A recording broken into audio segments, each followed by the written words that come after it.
we never quite could forget, 'cause what we got so intense.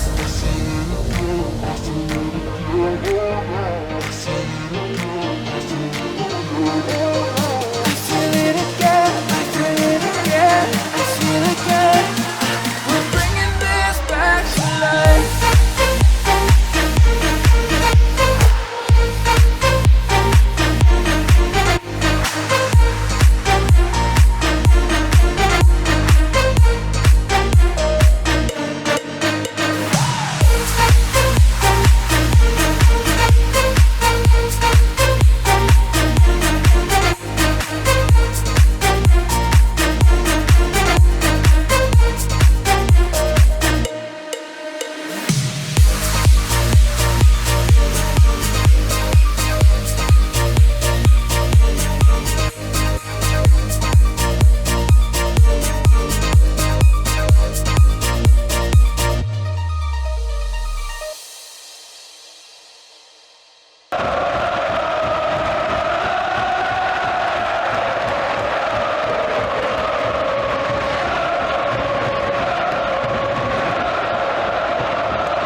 l'ouverture du score de Cheick Diabaté. presque écrite à l'avance, cette ouverture du score du géant malien. Tellement il était passé 2 fois dans l'axe de cette défense de l'ETG. Et là, c'en était beaucoup trop pour Bertrand Laquet. Mais ça leur pendait au nez, regardez Absolument pas en l'alignement jeu. de Basse qui ne s'aligne pas justement sur les défenseurs centraux. C'est eux qui coordonnent à chaque fois l'alignement pour les hors-jeux. Là, il ne se fait pas prier, hein. Il joue admirablement bien le jeu. Oh, le bout du crampon de Cédric Cambon qui suffira pas à empêcher ce ballon de filer au fond des filets. Justement, 45 minutes de jeu dans cette première période. Et les Girondins de Bordeaux qui mènent 1-0 grâce à Cheikh Diabaté. Betao avec Berigo à nouveau. Le ballon par-dessus pour Daniel Vasse à l'entrée de la surface de réparation. Le centre, la légalisation de Yannick Sagbo. Superbe mouvement, sans aucun doute le premier mouvement offensif des Hauts-Savoyards. Quel mouvement initié par Kevin Berigo. Ensuite, la percée de Daniel Vasse et le superbe geste de Yannick Sagbo pour égaliser. Et le voilà, le tournant du match, ce penalty raté par Cheikh Diabaté. Sur leur première action construite, on va dire, hein. Le repositionnement tactique a fait tout de suite les frais. Et je pense que le penalty sera un tournant dans cette finale. Parce que, comme je vous l'ai dit préalablement, ça a redonné confiance à ces joueurs-là. Et en plus, ça les a réconfortés à la mi-temps dans la nouvelle disposition. Cette finale est loin d'être jouée, Kader. Alors, elle n'est pas jouée, elle n'était pas gagnée pour les Bordelais, surtout après ce penalty. Un petit peu de fer. Lamine Sané au second poteau. Il est bien frappé encore. Il est toujours très bien frappé. Et là. le but d'Henri Sévé, 22 ans. Le symbole de la formation girondine. Il a jailli de nulle part. Et encore une fois, un superbe coup franc. Hein. Ils ont vraiment une efficacité sur les coups de pied arrêtés dans ce match. Impressionnant. Le talent de oui, mais Sertic, n'empêche, le tireur est très important. Bon, la finition également, mais le tireur est indispensable. C'est dur là pour Bertrand Laquet qui peut évidemment absolument rien faire. Il a été fusillé à bout portant. Ce ballon, et lui CV, il n'a pas laissé passer. Il lui est arrivé dessus un petit peu au hasard. Parce que vous le voyez là, il est un petit peu dévié. Et lui, il met le pied. C'est un joueur de l'ETG d'ailleurs qui dévisse le ballon. Qui dévisse le ballon, exactement. Physiquement, il y a 2 gros bébés. Et Barbosa, le crochet, il est passé. Centre fort, l'égalisation. Pas de position de hors-jeu. L'égalisation de Brice Djadjedje. Il y avait Saber Khalifa. Et au second poteau, la deuxième lame, Brice Djadjedje pour couper ce ballon de Cédric Barbosa. Mais Barbosa est rentré un petit peu comme dans du beurre et la couverture n'était pas assurée. Coaching gagnant de Duprat. Avec un joueur comme Cédric Barbosa, c'est difficile de se tromper. Plus il vieillit, plus il est bon, le Barbosa. Quel travail, quel travail. En tout cas, le réalisme impressionnant du côté de l'ETG. 2 occasions, 2 buts. Et il y avait quand même le marquage qui laisse à désirer. Il n'y a pas de couverture. Il y avait alors qu'ils sont en supériorité numérique, les Bordelais, dans leur propre surface de réparation, il n'y a pas de couverture assurée sur le... Et Berigo a pu dégager ce ballon. Ou Diabaté, il est pas en jeu, il est pas en jeu. Il est absolument pas en jeu. Le but de Cheikh Diabaté à la surprise générale. Tout du moins la surprise des Hauts-Savoyards. Ils l'ont pas vu arriver, crucifié à la 89e minute. Oh, quelle erreur de la défense Hauts-Savoyards. Ils ont le très mauvais alignement défensif. Ils n'ont pas pu jouer leur jeu. Et cette superbe passe, je ne me rappelle plus qui est-ce qui a fait cette passe de l'extérieur du pied gauche. Avec l'effet rétro, c'est revenu sur Diabaté, mais il y a eu une incompréhension entre le gardien et le dernier défenseur, qui allait. On va revoir ça. Regardez cet extérieur tout de suite, il est magnifique. C'est Maurice Belay pour Cheikh Diabaté qui surprend Betao et qui surprend pas. Et Betao regarde son gardien. Il regarde son gardien, il se dit mais c'est à toi d'y aller. Oui, c'est la mésentente en tout cas qui coûte très très cher. Et même si on y croit, Angoula qui est monté. Et le ballon dans les bras de Cédric Carasso.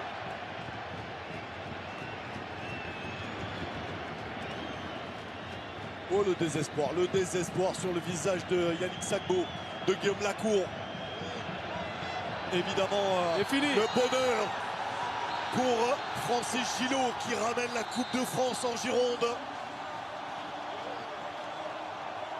Le grand bonheur des Bordelais qui seront européens déjà la saison prochaine et qui ramènent une coupe, un trophée. Ils sont allés la chercher au forceps, hein, les Bordelais. Chaque équipe a eu sa mi-temps. Et un grand merci, un énorme merci à Cheikh Diabaté. CV aussi a fait un très grand match.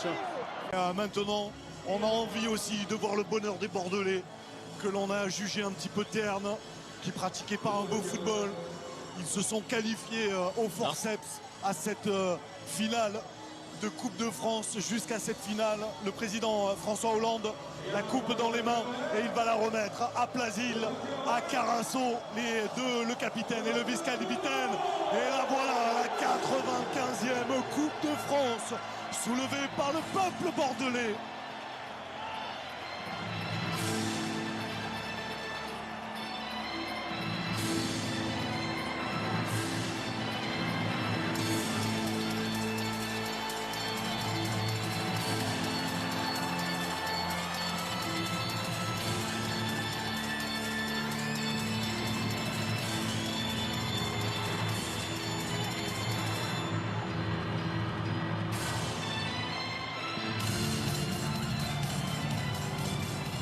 Elle est magnifique, cette Coupe de France, dans les mains des Bordelais, qui a échappé à Fabrice Erep, l'ancien Strasbourgeois.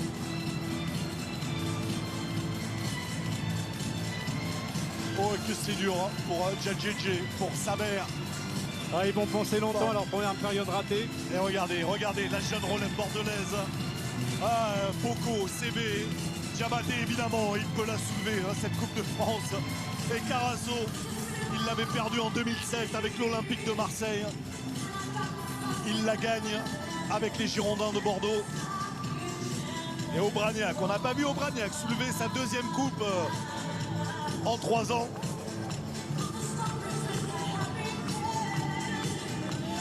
Allez, le coach et son adjoint, Gillot et Lobello. C'est magnifique. Et c'est un premier titre pour Francis Gillot, technicien émérite, courtisé. On a pu voir partir. Kader, que ce soit pour un joueur ou pour un entraîneur, c'est toujours important de gagner des titres parce que ça assoit une crédibilité et le travail effectué.